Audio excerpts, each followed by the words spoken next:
All right, guys. So we are just about almost done with the 2020 Tokyo Olympics, and they are 2020 or 2021. We were kind of undecided about whether or not they're 2020 or 2021, so we're just going to call them 2021 Olympics. But if you haven't been following along, there is a whole lot of technology going on over in Japan, and we are super excited to talk about it because I think it's actually more interesting than the Olympics. Lots of robots. Oh, come on. This Olympics, there was judo. There was a ton of good sports this Olympics, you know? I know, but there's robots and a whole lot of them. There was, especially in Tokyo. You could expect that, right? So, yeah. So what were some of your favorite robots? Yeah, so I think one of my favorite technologies that is going on over at the Olympics are the self-driving vehicles. And I mean, I'm just really optimistic that one day I will not have to drive my own car. So I am hopeful. And I think this is like a giant experiment in self-driving and their electric vehicles. So right now, what are they doing? Do we have any of that we can pull up here? Yeah. I'm pulling up. I'm actually looking for it right now. Here's this was like early footage, right? But let's take a look at this. This was early footage of the self-driving vehicles, right? So this is them. Look at them. They're like these sleek little golf carts. Right. And they're from Toyota. Yeah. You know? These are the e-Palette. They actually they debuted them at CES in 2018. So I guess now they're making their way into the real world. And right now they are chaperones. So you see that guy there on the screen. They do have a human overseeing the whole operation just in case things go awry. So we're not quite there yet, but we are there. You know, they're not doing the driving. They're just kind of making sure everything's okay. So they are pretty cool. And I think when you see more autonomous vehicles in the future, you know, what's gonna happen is you're probably going to see a lot more ride sharing type stuff going on, you know, where you're going to see it more in that computer aspect. Like here are, you know, buses, you know, versus just individual autonomous vehicles. So. Yeah. Which is really cool. Really cool. I mean, I actually thought one of the really cool things was the little robot that goes around picking up like shot puts and javelins. Like that was pretty cool because it lended a different, you know, nature to what the robots do, right? It was actually going in and I think they were calling them helper robots because they were doing various different things where they would pick up shot puts, they would pick up javelins, you know, and they were just to help support the athletes, you know, going on. Let me see if I could dig up some footage of that real quick. And there's actually a lot of robots going on this year. I think there's about 10 different types of robots that are at the Olympics. So it's definitely not even just the helper robots. You're looking at all kinds of robots. But I know these are your favorite. Yeah, absolutely. They are pretty cute. I mean, I don't know. Could I get one to come to my house and pick up my stuff? Pick up just throw the ball for the dog. You know what I mean? You know, and while you're pulling that up, there are a few other types of robots too. There are telepresence robots with cameras and video displays that are helping kind of bring people into the games themselves and really immerse them in the sports if you're, you know, watching. So that's, that one is pretty cool as well. Are you all set? Yeah, I'm looking. There are also, so these are what were these helper robots? There are also delivery robots. So I'm cool with that too. Any kind of robot that is going to do something for me, I'm really okay with. That's pretty much what it comes down to. And there's a whole lot of that going on here. Yeah. And I think you were going to see more and more of that. Sorry, I'm still looking for, there are so many videos. Are there really? Yeah. There's so many. I wish people had like their smartphones over at the Olympics and they could just take. I don't know. Do they allow that? I'm not sure. I'm sure they are. That works. Here we go. Here's some good footage of this. Now which one is this? This is the helper robot. This is one of the helper robots, okay, right? So this is one of the helper robots.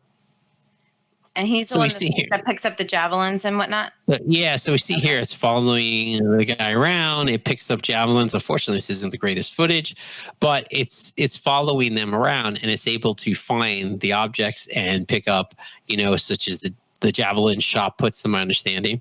Wow, that's pretty cool. I don't know what he's doing here with this thing. Do they have like an arm? They have, How yeah. do they See that pick it up? arm that's on the back? Yeah. To my understanding, that's how it picks it up. Let's see. Wow. No, we're into a different robot. It's part of the problem here. Wow, Trying to there's find too the many footage. robots. Well, I mean, that's pretty interesting. And I think one of the other reasons that they wanted to get these robots on the field was to kind of eliminate how many humans they needed. With the current situation, they wanted to kind of Right. minimize how many humans were in one place. So, now you need one less person to come and pick up all kinds of stuff off the field. So, not only are they cool, but they're helpful. So they Yeah, are actually cool. good helper robots in many ways. Absolutely. So here we go. This is one of the field support robots, one of those helper robots. So you see they're putting the shot put in and they're attaching it, So here we see the compartments for the javelins and the shot puts. So, and it's following them around versus, having to carry. And I think it has, besides the autonomous driving, I think it has object detection, so it could actually go, oh, there's the shot put. All right. So while I do like helper robots, I am big on delivery robots too. So there are delivery robots who are going all around delivering food and merchandise and all kinds of fun stuff. So that and drinks, right? So I guess that also eliminates the need for so many people in one place, right? Mm-hmm. And besides that too, I mean, there were drones deployed everywhere. Even the beginning of the Olympics, drones were everywhere, Wasn't there an Olympic Games once where they did like a drone show? Yes. Okay. It was it was like a drone globe or something like that. I remember was that wasn't this Olympics though? Am I crazy? No, I feel like that was a long time ago. Okay. That was a long time ago. But what I was thinking about was kind of like the evolution of the drone, right? So at first it was kind of just for like this fun thing, right? And it was supposed to be pleasing to the eye. And this had to be maybe 15 years ago, what I'm thinking of. And so now they're doing like security and that kind of thing. Like they're actually functional, like they're actually being playing used. a role. Yeah. Yeah. Where that was just, that we were talking about where they were like almost performing, let's say. Yeah. That was them just working in sequence with each other, They were just right? showing off. Yeah, they were just showing off. But you're right. Now it's security, it's surveillance, especially with things like facial recognition. They're able to see so much, which is crazy. Yeah. It's crazy. I don't know. One of the things I really liked was the basketball robot. Did you see that? Yes, I saw that. That was at the same time, it was sort of creepy as it was like amazing. All right. So what creeped you out about it? It was just so accurate. It was just so accurate. It was like, I would say it was creepy. I guess that's the wrong word because me, I love robots. Well, I mean, some people would get creeped out. Like, oh my gosh, this robot is like almost perfect. Now, it's going to race humankind, right? Well, I don't know if you really saw it. It's not like so. Let me find some good footage because at first I saw this thing being tested early on and it was on like a hoist and things like that. So this is like early footage. And we see here, like you see it's on a hoist, so a lot of robots, when they first start using them, they're on these hoists. They're not really autonomous. So even here, you'll see it was just shooting, right? It was just able to shoot. Look at the size of its hands. Yeah, I know. I know. That thing could palm my head. Yeah. And I think, dangle me. Right. Like, I think this is way before. Yeah, this is 2019, right? So then you see here, they started giving it mobility, right? Where they put it on. And if you see the one at the Olympics, let me see if I can find some footage from the Olympics real quick. But if you see it, it really doesn't have that much mobility. So that's why I said it's just pretty interesting. It's just, I don't know. It's just pretty interesting how accurate it is. Look at that. Like it's not even like off the backboard. It's literally like look how accurate this thing is.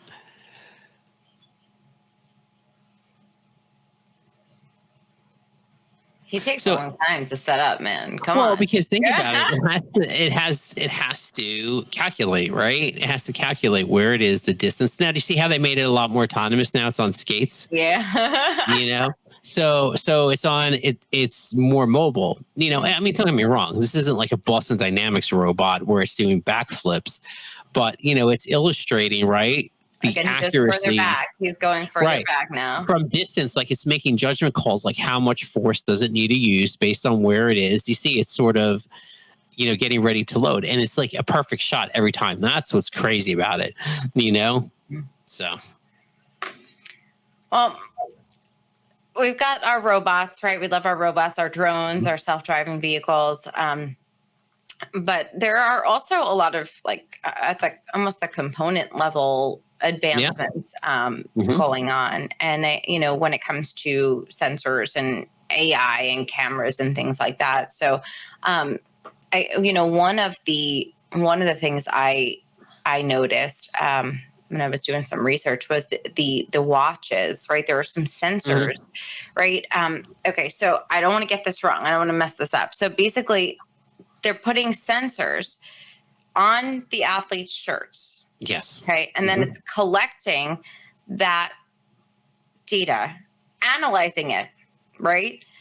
2,000 sets of data per second, right? And it's like collecting all this data on the athletes, and they teamed up with Omega, the watch people to do all that. So I was just like, wow, there's a lot of athlete tracking going on. Yeah. this And year. think about how many, I mean, I don't know how many athletes were at the games, but think about that, you know. And I guess it just depends too, because not all athletes are wearing shirts, like, you know, if you're doing certain things. Well, think about it. No, not like that. But they're not all wearing shirts. I mean, they could be, if you're wrestling, you're wearing a singlet. you're in You the know what I'm pool. saying? Like, Okay, you're in the pool. Yeah, All you're right. swimming. You're, you know. So yeah. So, but it's interesting. Think about how many athletes and how. So if you're talking about that many data points, multiply that by the times of the amount of athletes, and then multiply that by, you know, the amount of different sports and different actions that are going on. It's pretty insane. That's a lot of data. Now, to what be do you collecting. do with all that data? Well, you know, it's probably, I mean, honestly, probably some of it's understanding the mechanics, right, of what's going on, like their heart rate, how hard is their body working. I don't really know. I didn't see too much on this, but it's probably heart rate. It's probably speed. They're probably analyzing multiple things. I mean, you know, they even have like, they've done like breakdowns. Like I remember one time seeing this thing with Randy Couture, and he's a fighter and a wrestler.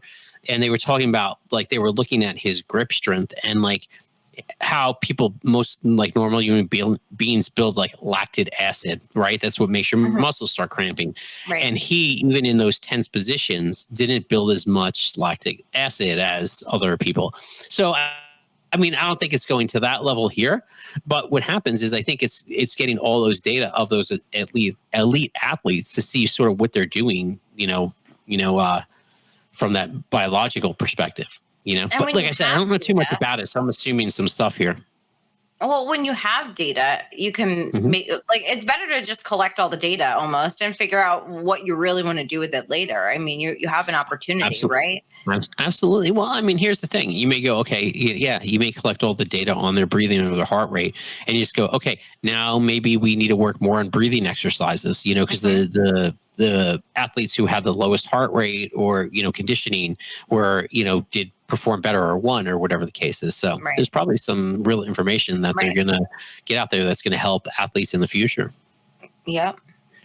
So, but I wonder if it's like trade secrets now, like who gets that data? What country do they give it to, right? Shouldn't everyone get that data? It is the Olympics. I mean, come on. It's true. You know? It's true. I don't know. I don't know how they do that. Yeah. Well, I guess they would if it's all the athletes, right? They would share the data. Unless they just Hoping. share the data of your individual athlete, you know, your Right. country's Your own athletes. performance. And then someone's got to hold all the data, right? Now, is it Omega and, you know, whoever, I don't know. Right. Maybe it's it's an individual deal with those countries or, Right. you know. Right. Yeah. Interesting. So what else do you like at the Olympics?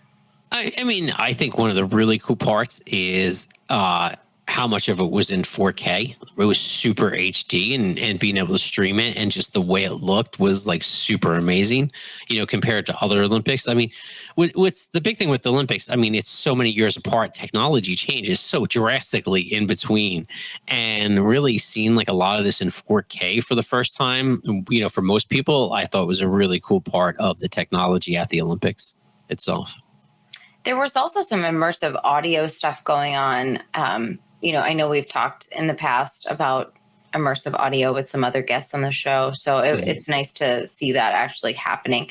You kind of feel like you're there. And we've had discussions even about, just immersive, like for this exactly, right? Remember when we talked with Intel? I mean, this was one of the actual applications was sporting events.